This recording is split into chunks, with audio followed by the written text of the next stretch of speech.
विशेष अधिवेशन बोलवण्यात आलेलं आहे, मात्र जे गटनेते आहेत त्यांनाच बोलण्याची संधी देणार आहेत. काय वाटतं नेमकं आज मराठ्यांना न्याय मिळेल? सगळ्यात महत्त्वाचं म्हणजे विशेष अधिवेशन आहे हे सत्य आहे. चर्चा जी आहे मराठा समाजाला आरक्षणाच्या विषयी आहे, मग ती 10%, 11%, 12%, 13% काय असेल ते. परंतु याच्या आधीही मराठा समाजाला आरक्षण देण्यात आलेलं होतं. मग पृथ्वीराज चव्हाणांचं सरकार असेल, देवेंद्रजी फडणवीसांचं सरकार असेल, आणि या सगळ्या आरक्षणाच्या माध्यमातून जे सर्वोच्च न्यायालयापर्यंत सगळे प्रकरणं गेली आणि त्यात सुस्पष्टपणे म्हटलेलं आहे की 50%च्या वर आरक्षण द्यायचं असेल तर त्याची परवानगी राज्य सरकारला नाही, त्याची परवानगी मान्यता देण्याचा अधिकार हा केंद्र सरकारला आहे. आणि याच आधारावर नुसतं महाराष्ट्राचं नव्हे तर अनेक राज्यातील आरक्षणाचे वेगवेगळे प्रश्न प्रलंबित आहेत. आणि मग जर आज आरक्षण देणार असतील आणि ते जर 50%च्या वर जाणार असेल तर हे लबाडाच्या घरचं आमंत्रण आहे की काय, अशा प्रकारची शंकासुद्धा मराठा समाजाच्या मनात निर्माण होतीये. कारण वारंवार मराठा समाजाला अशा पद्धतीनं फसवणूक करून निवडणुकीसाठी एक खोटं भूलभुलैया दाखवून एक फसवणूक करण्याचा प्रकार होतोय असं मला तरी वाटतं. सर्वोच्च न्यायालयामध्ये क्युरेटिव्ह पिटिशन चालू आहे, त्याचं काय होणार? आधीचा गायकवाड आयोग होता, आताचा सुक्रे आयोग आहे. मग जरांगे पाटलांचं जे आंदोलन चालू आहे त्याची भूमिका काय? आणि या सगळ्याच्यात असं वाटतं की राज्य सरकार जे आहे एक निवडणुकीच्या हेतूनं या सगळ्या भूमिका घेतं की काय, अशा प्रकारची शंका मनात निर्माण होते. परंतु सगळ्या बाबी सुस्पष्टपणे सभागृहात हा अहवाल आल्यानंतर आणि सरकारचं विधेयक नेमकं काय आहे हे बघितल्यानंतर कळेल. परंतु मला तरी आताच्या घडीला हे लबाडाच्या घरचं आमंत्रण मराठा समाजाला वाटतं. मराठा समाजाची पुन्हा एकदा फसवणूक करण्याचा हा प्रकार आता लक्षात येतोय. खरं तर मराठा समाजाला आरक्षण द्यायचं असेल तर संसदेनं 50%च्या वर आरक्षण देण्याचा कायदा केला पाहिजे आणि त्यानंतर जर आरक्षण दिलं तर ते टिकू शकेल असं वाटतं. हे पहा, मुख्यमंत्र्यांनी दिलेला शब्द पाळण्यासाठी मराठा समाजाला वेठीस धरायचं का, हा एक प्रश्न आहे.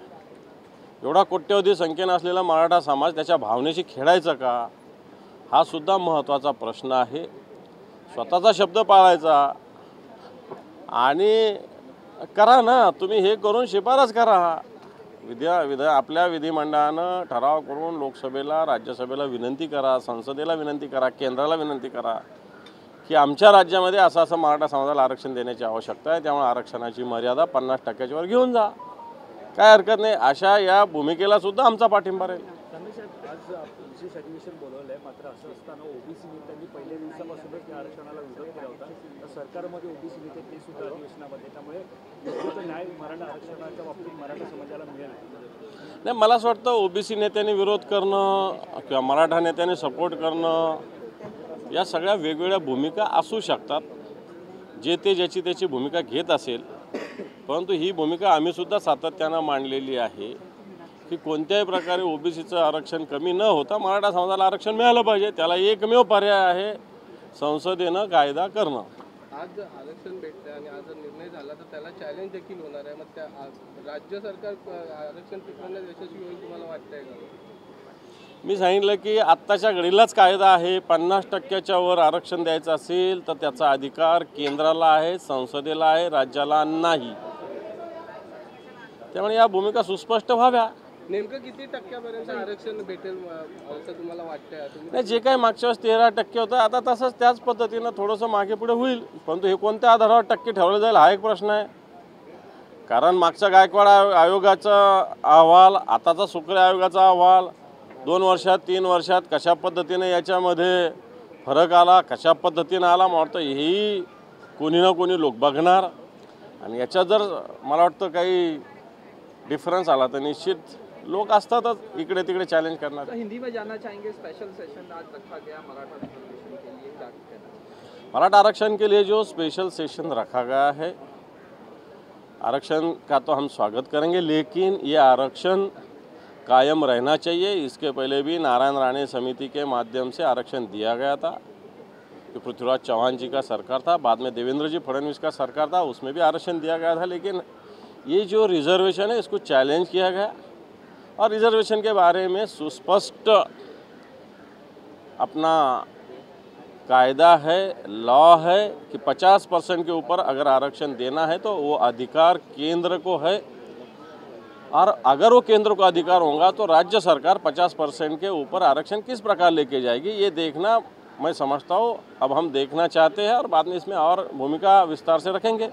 आज विशेष अधिवेशन आहे, खरं तर महत्त्वाचा दिवस आहे राज्याच्या दृष्टीने आणि या अधिवेशनाला उद्धव ठाकरे आदित्य ठाकरे उपस्थित राहणार आहेत। राहतील उद्धवजी पण राहतील, उद्धवजी ठाकरे साहेब राहतील, आदित्यजी ठाकरे साहेब पण राहतील। आपने कहा इलेक्शन को लेके इस तरह से किया जा रहा है, स्टेट गवर्नमेंट जो मराठा कम्युनिटी है उसको बिल्कुल वैसा किया जाए। ये तीसरी बार हो रहा है ना मराठा समाज को आरक्षण के बारे में, 2 बार गया है। इनकी सरकार थी, इन्होंने ही किया था, इन्होंने आयोग किया था, अभी भी इन्होंने आयोग किया, तो अभी इसमें क्या बड़ा बदलाव हुआ? तो हम कहते हैं कि पार्लियामेंट में इसमें सब कुछ अगुवाई करने की जरूरत है।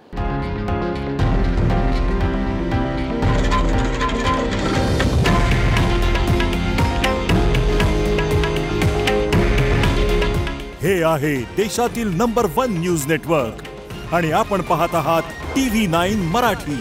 काळजी तुमची, हित महाराष्ट्राचं।